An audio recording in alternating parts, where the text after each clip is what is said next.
TV Ambiente Legal hoje tem o prazer de receber a doutora Rosana Chiavassa, uma das mais brilhantes advogadas no ramo do direito do consumidor. Tem um histórico invejável na área do direito, na área da advocacia e também de serviços prestados à Ordem dos Advogados do Brasil.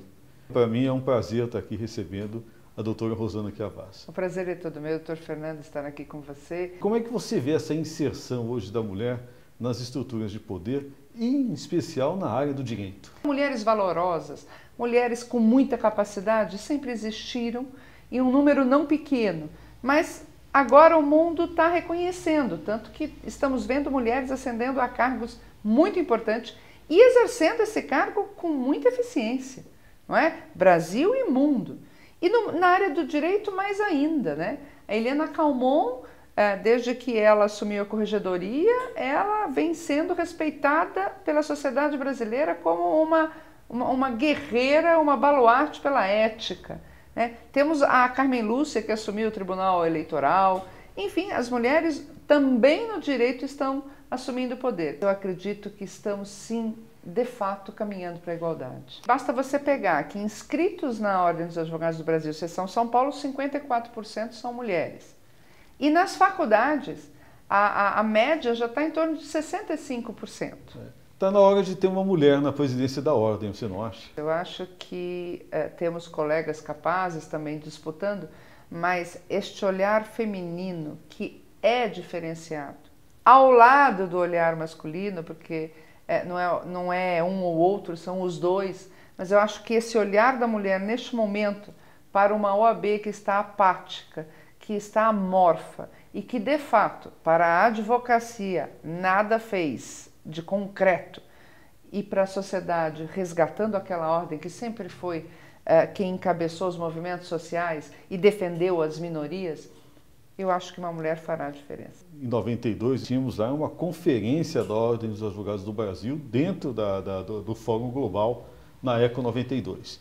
Agora tivemos aí a Rio+20, né? Não há notícias de qualquer evento efetivamente patrocinado pela Ordem dos Advogados na Rio+20.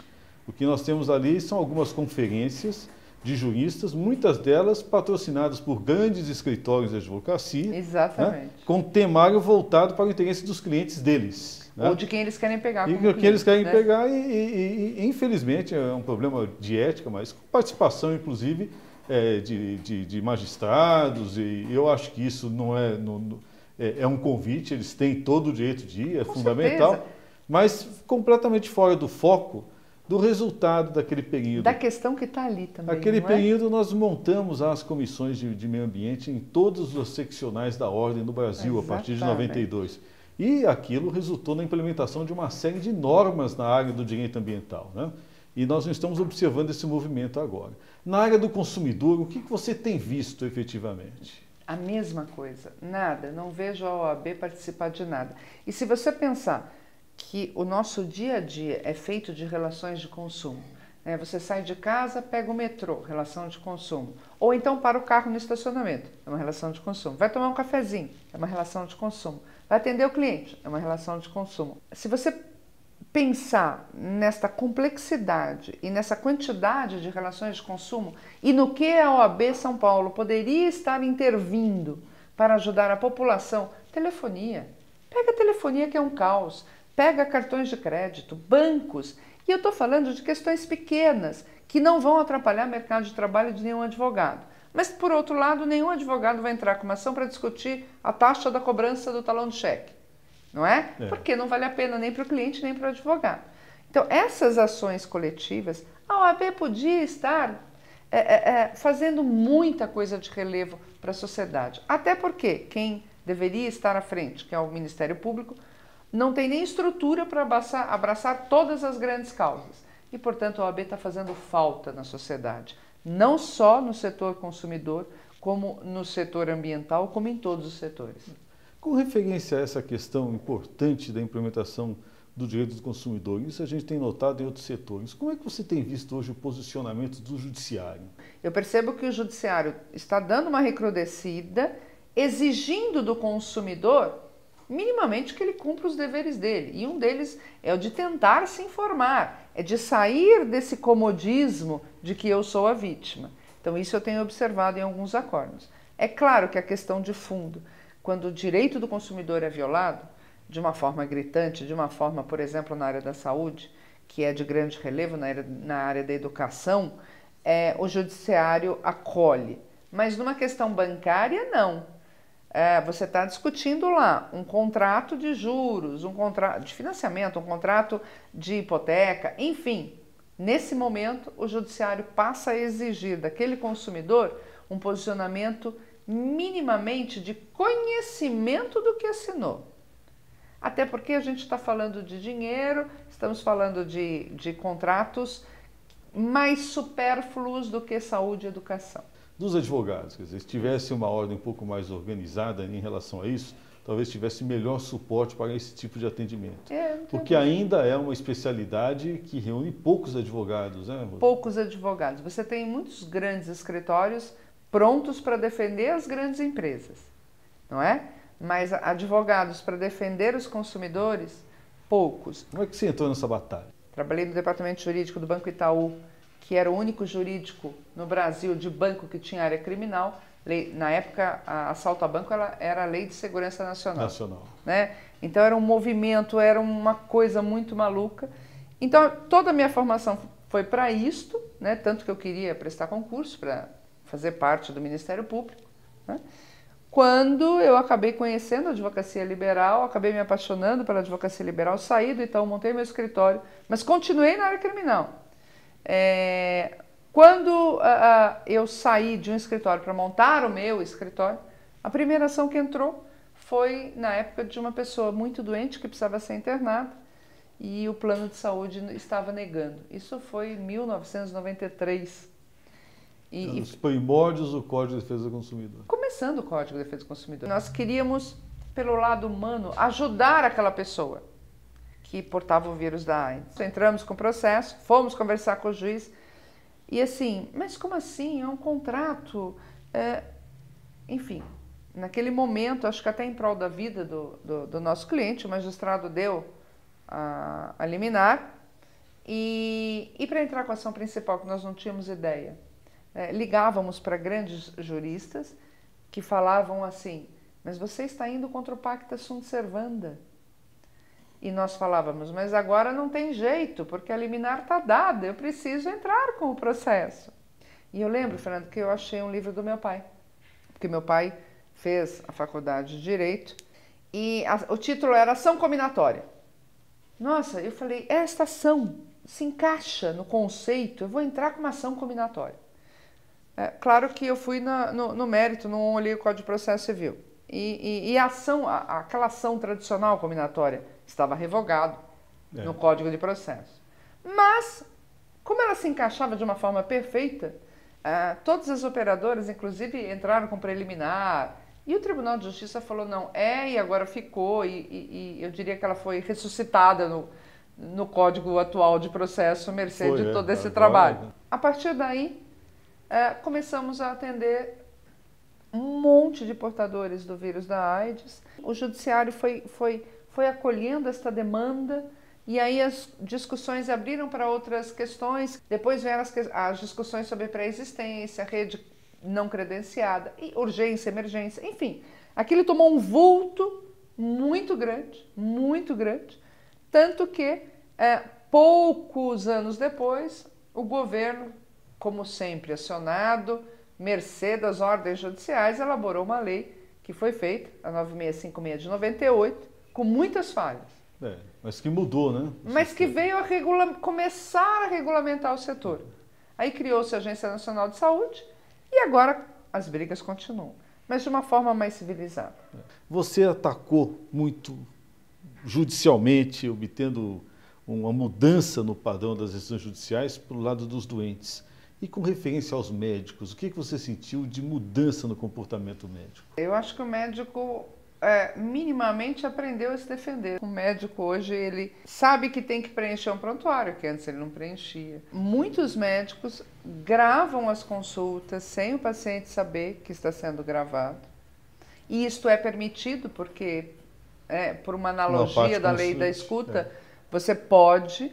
Claro que ele não grava o exame, que é feito normalmente numa sala anexa, mas a conversa, onde ele explica as consequências do tratamento, se vai fazer, se não vai. Porque, claro, chega lá na frente, numa briga judicial, o médico sempre ficava sem ter prova. Se ele falou ou não falou, ele não tinha como provar o contrário, né? Então, eu diria assim, ainda há um clima de guerra. Eu tenho muito medo que o Brasil vire Estados Unidos, onde os médicos nem encostem a mão no paciente. Há um momento onde o médico, para se livrar de qualquer acusação, está abusando de exames, né? Pede tudo, né? Ele vai mapeando o teu corpo, vai pedindo exames e imagens de tudo, que é para afastar toda e qualquer suspeita de qualquer coisa, para você não poder acusá-lo de omissão. Isto encarece o sistema de saúde, vamos falar o Sistema Nacional de Saúde, tanto na área privada como na área pública.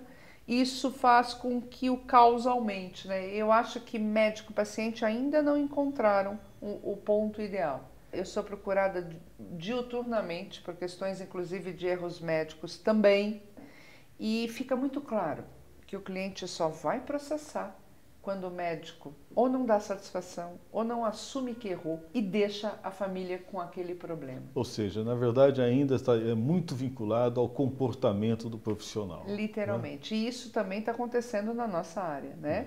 Muitos advogados começam a ser processados, porque para mim a relação também é de consumo. Poucos advogados que fazem um grande barulho na sociedade por infrações éticas acabam ou não prestando contas, não dando satisfação.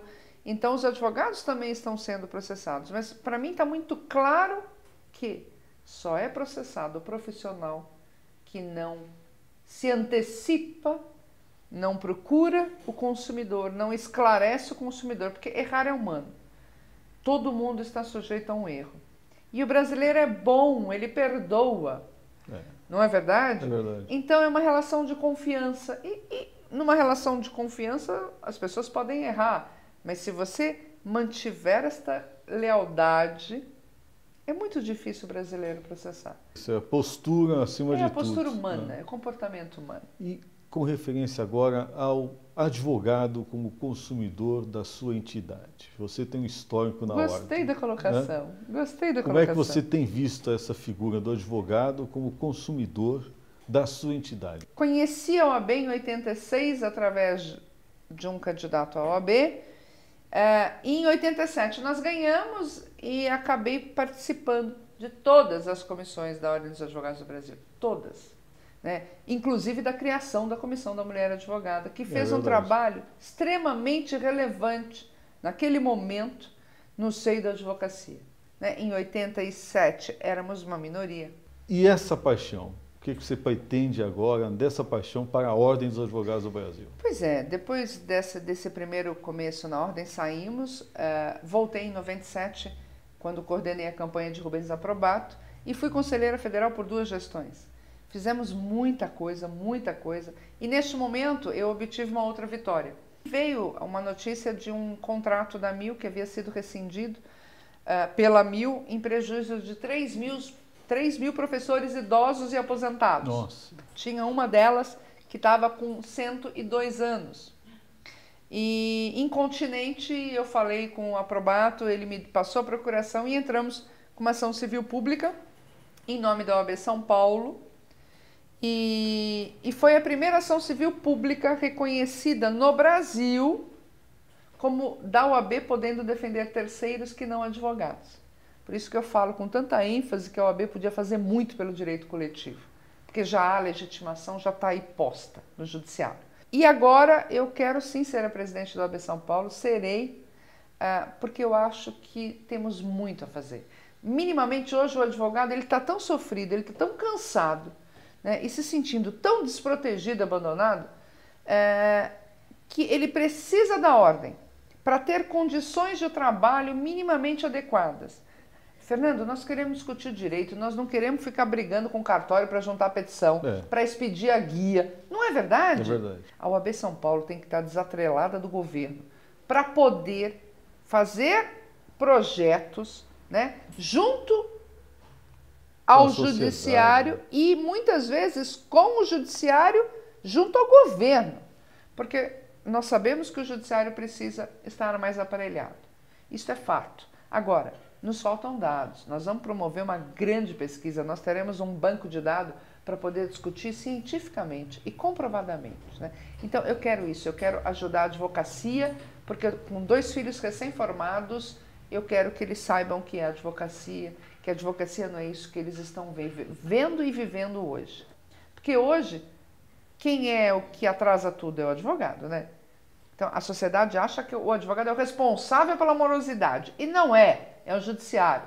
Então, a partir do momento que você mostra isso para a sociedade também, o advogado passa a ser valorizado e você terá um círculo virtuoso, né, que concretizará, claro, trazendo a OAB para o cenário nacional e social. Nós estamos falando de democracia, de advocacia, né? Ou seja, estamos no feminino, né? Vamos esperar agora, então, efetivamente, que uma mulher assuma a presidente da Ordem dos Advogados do Brasil. Mas não tenha dúvida. Muito obrigado, viu, Rosane? Obrigada a você por essa oportunidade. Por essa entrevista, viu? Muito obrigada. Obrigado.